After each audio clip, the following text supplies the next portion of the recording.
नमस्कार दोस्तों ओआरएस जिसका full form oral rehydration solution होता है, शरीर में पानी की कमी होने पर इलेक्ट्रोलाइट को सामान्य स्तर पर लाता है। शरीर में पानी की कमी होने पर इलेक्ट्रोलाइट का स्तर बिगड़ जाता है और अधिकांश ओआरएस घोल शरीर में सोडियम या पोटेशियम की मात्रा को बनाए रखने का कार्य करते हैं और इससे आंतों को अधिक पानी अवशोषित करने में मदद मिलती है। यह किसी भी मेडिकल स्टोर में आसानी से उपलब्ध होता है और इसको घर पर भी बनाया जा सकता है। ओआरएस से आपको दस्त और उल्टी की समस्या में काफ़ी हद तक आराम मिलता है।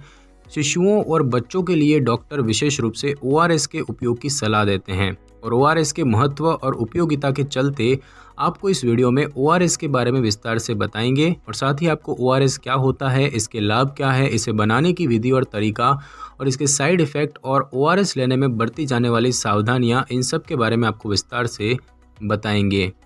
तो दोस्तों सबसे पहले तो हम यही जानेंगे कि ओआरएस क्या होता है। तो दोस्तों शरीर में पानी की कमी होने पर ओरल रिहाइड्रेशन सॉल्यूशन यानी कि ओआरएस दिया जाता है। रोगी की स्वास्थ्य स्थिति के आधार पर आप ओआरएस को घर पर भी बना सकते हैं और घर में बना ओआरएस बाजार के ओआरएस के मुकाबले धीमी गति से काम करता है। अगर आपके या शिशु के शरीर में पानी की कमी ज़्यादा हो तो आपको बाजार में मिलने वाले ओआरएस का उपयोग करना चाहिए। दोस्तों बात की जाए कि ओआरएस के लाभ क्या होते हैं, तो ओआरएस के कई लाभ होते हैं और इसके कुछ फ़ायदों की बात करें तो सबसे पहला है निर्जलीकरण के मरीज़ के लिए।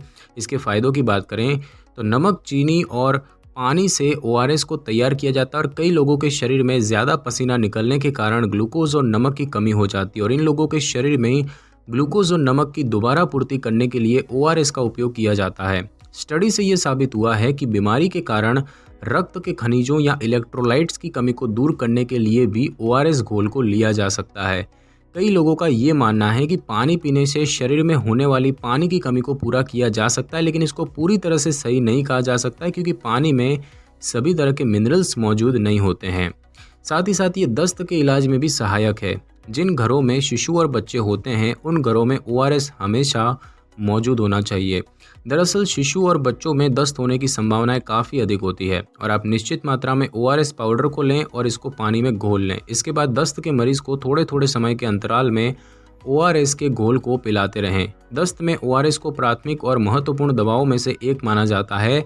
जिन बीमारियों में शरीर में पानी और मिनरल्स के स्तर को बनाए रखने की आवश्यकता होती है उनमें इसका उपयोग किया जाता है। किसी भी चीज़ को न खाने और पीने की स्थिति में भी ओआरएस मरीज को 2 से 3 दिनों तक दिया जा सकता है और इसके सही इस्तेमाल के लिए आपको अपने डॉक्टर से परामर्श जरूर लेना चाहिए। और साथ ही साथ ये एथलीट्स और ट्रेनर के लिए भी ज़रूरी है। जिम और ट्रैक पर पसीना बहाने वालों को अपने साथ ओआरएस घोल की कुछ बोतलों को अवश्य रखना चाहिए। इसको पीने से आप जिम और अपनी प्रैक्टिस के दौरान एक्टिव बने रहते हैं। और अब हम दोस्तों जानेंगे कि ओआरएस का उपयोग क्या होता है। तो दोस्तों बच्चों और शिशुओं के शरीर में पानी की कमी होने पर आपको उन्हें अलग अलग मात्रा में ओआरएस देने की ज़रूरत होती है। बात की जाए कि शिशु और बच्चे को ओआरएस कब दें, तो जब आपके बच्चे को एक दिन में 3 से ज़्यादा बार दस्त हो तब आप उन्हें ओआरएस का घोल दे सकते हैं।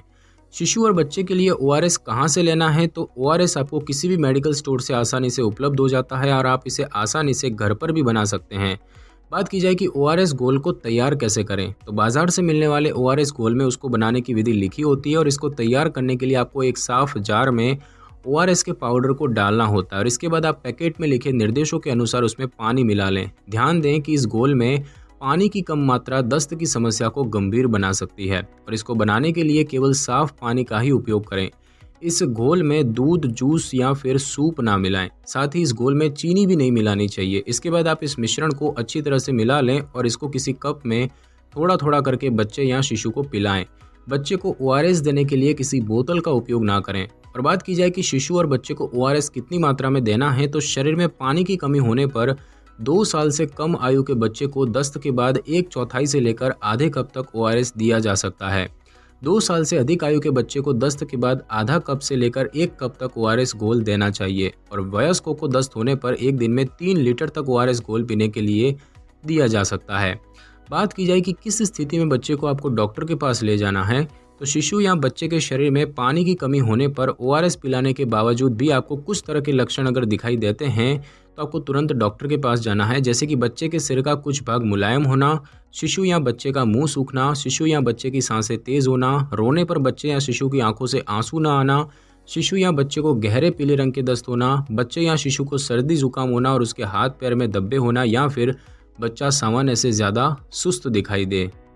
और अब हम दोस्तों जानेंगे ORS बनाने की विधि और तरीके के बारे में। तो दस्त में शिशु या बच्चे के शरीर में पानी की कमी को रोकने के लिए ORS का उपयोग किया जाता है।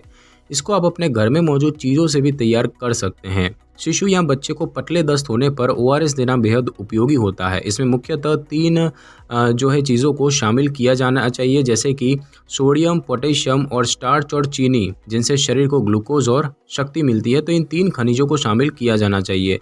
बात की जाए कि ORS को घर पर कैसे बनाएं, तो शिशु या बच्चे को ठीक करने के लिए आप नमक और चीनी के घोल का भी इस्तेमाल कर सकते हैं। घर में 1 लीटर ORS घोल तैयार करने के लिए आपको कुछ सामग्री की आवश्यकता पड़ती है, जैसे कि आधी छोटी चम्मच नमक, 6 छोटी चम्मच चीनी, 1 लीटर पानी जिसको उबालने के बाद ठंडा कर लें।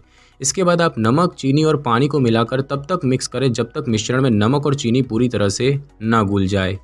और दोस्तों बात की जाए घर में उपलब्ध कुछ अन्य विकल्पों की, तो कुछ खाद्य सामग्री ORS का प्रभावी प्रकार मानी जाती है और इसको बच्चों को दस्त के दौरान दिया जा सकता है, जैसे कि माँ का दूध, बहुत पतला दलिया या किसी अन्य अनाज को उबालकर पानी के साथ मिश्रण बना ले, साथ ही साथ गाजर का सूप या फिर चावलों का मांड। दोस्तों बात की जाए कि ORS लेने में आपको क्या क्या सावधानियां बरती जानी चाहिए, तो अगर आपको पहले से किसी तरह की एलर्जी हो या ORS को लेने के बाद एलर्जी होती हो, तो इस स्थिति में आप ORS लेने से पूर्व अपने डॉक्टर से इस बारे में जरूर सलाह लें। इसमें मौजूद निष्क्रिय तत्व एलर्जी और अन्य समस्याओं का कारण बन सकते हैं। अगर आपको लगातार उल्टी हो रही हो, पेशाब आने में मुश्किल हो रही हो या आंतों में रुकावट की समस्या हो, तो ऐसे में आपको ORS के उपयोग से पहले डॉक्टर से सलाह लेनी चाहिए। इसके अलावा गर्भवती महिलाओं को भी डॉक्टर से सलाह के बाद ही ORS को लेना चाहिए। स्तनपान कराने वाली महिलाओं के दूध से ORS बच्चे तक पहुंचने की बात के कोई प्रमाण मौजूद नहीं है, लेकिन स्तनपान कराने वाली महिलाओं को भी उसके उपयोग से पहले अपने डॉक्टर से परामर्श करना बेहद ज़रूरी होता है। तो दोस्तों आज की इस वीडियो में बस इतना ही। अगर आपको मेरी ये वीडियो और जानकारी अच्छी लगी हो तो वीडियो को लाइक और शेयर कर दीजिए और कमेंट करना बिल्कुल भी ना भूलें। और अगर आप हमारे चैनल पर नए हैं तो चैनल को कर लें सब्सक्राइब और बेल आइकन के बटन को ज़रूर क्लिक कर लें ताकि मेरी नई वीडियो की नोटिफिकेशन सबसे पहले आपको मिल सके। Thanks for your time.